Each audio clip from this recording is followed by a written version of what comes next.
The thing about life is that the way we learn things is by playing. And if we don't play, we don't learn. And then you grow up, and then, I don't know about you, but I forgot how to play. I know how to be idle. I know how to be slothful.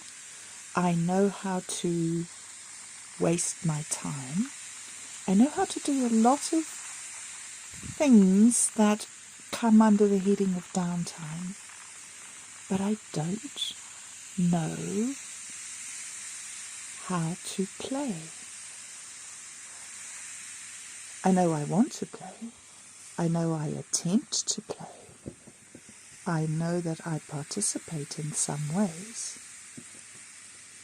But truly being playful,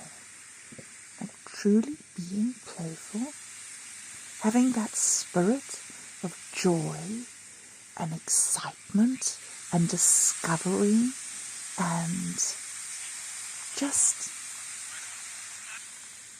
you know, that feeling of running across a lawn yelling? Have you had that feeling lately? Of running across a lawn yelling?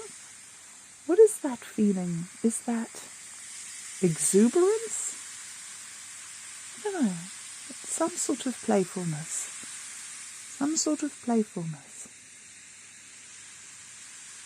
So yes, it is lacking. It is lacking in my life at the moment. I mean, there's so many things to deal with or to cope with.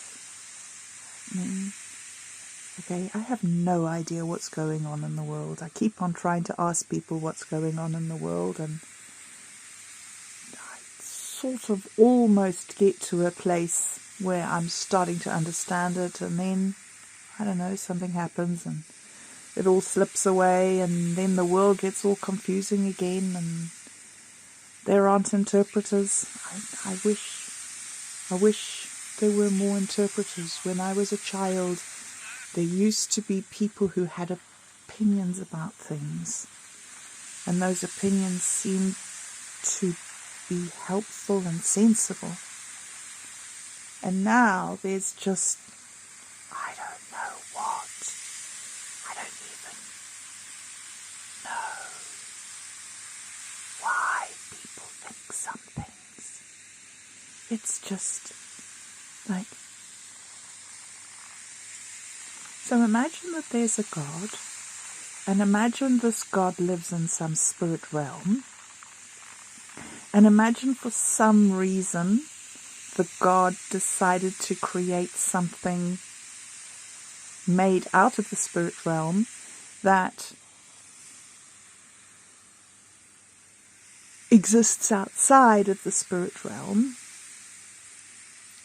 And then, once the God had created this thing out of spirit, it then decided to inhabit that thing that it made. I don't know, it's kind of weird.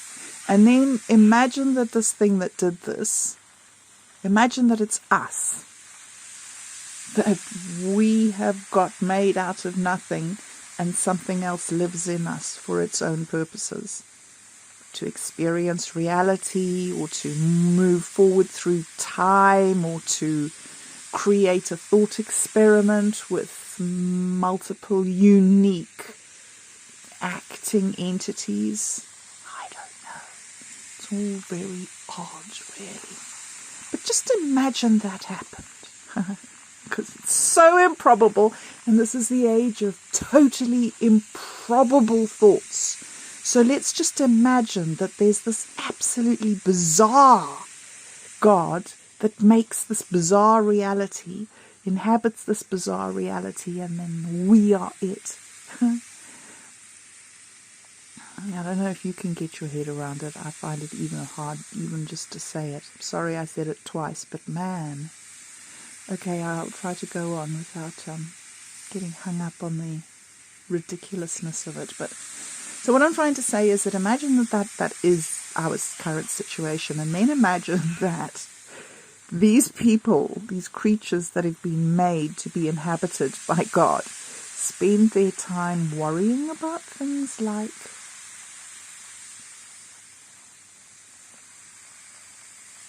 I don't know, whether there are other creatures to interact with rather than the creatures that live across the road, whether there are creatures billions and gazillions of miles away on some other planet, on some other star, and then fantasize about what those creatures could be.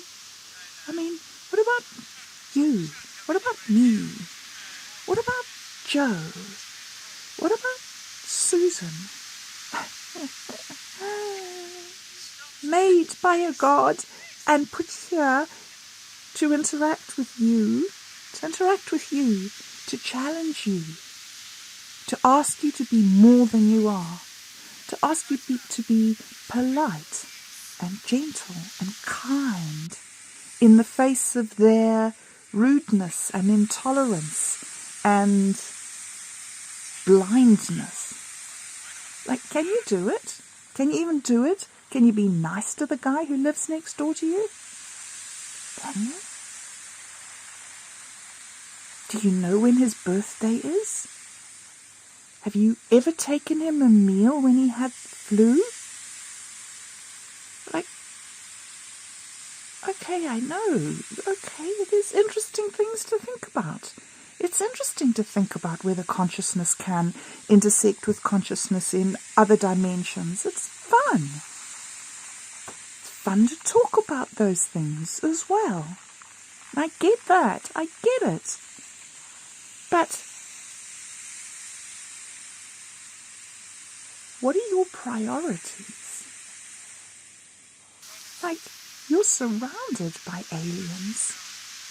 Most of them hate you and wish you dead. Those are the viruses, the bacteria. Just all this talk about being here and now, being here in this reality, this extraordinary, ridiculously abundant and magnificent collection of colours and sounds and vibrations and experiences.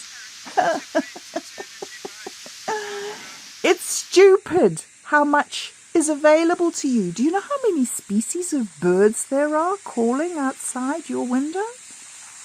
Like, can you even separate those sounds out into different creatures? Have you ever looked into your cat's eyes? Like, I don't mean just glance and walk away. I mean, actually.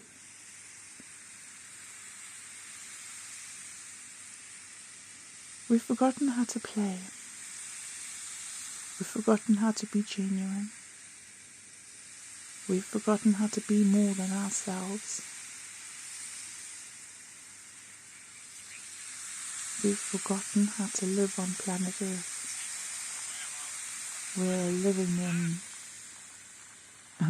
the 20th century. Was it the 21st century now? I can't remember. All these weirdnesses. We're living in some century sometime. We're living in some culture. We're living in some identity.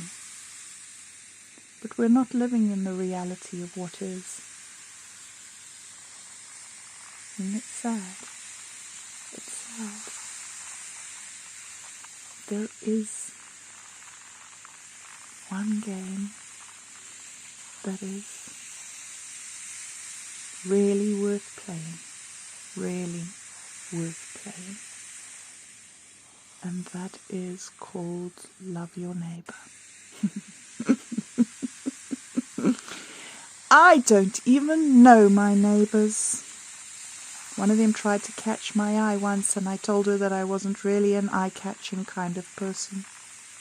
I don't even know my neighbors. How can I play love?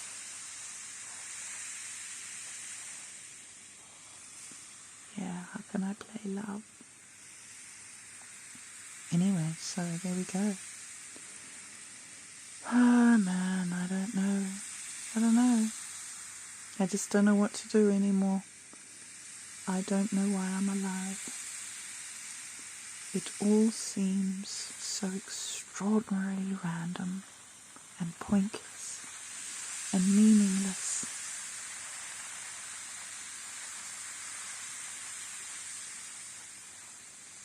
And when I say it, what do I mean by it? What it is it that seems like this? If I have to be honest, I think the it that's meaningless is life without love. Oh, and I don't mean being in love or having lovey thoughts or a lovey, sweetie, sweet cat or being nice or thinking nice thoughts about people. I mean love.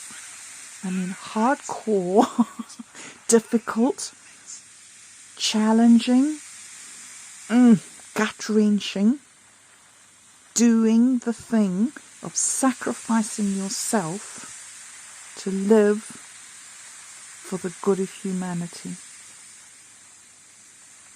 Wow. That's an adventure.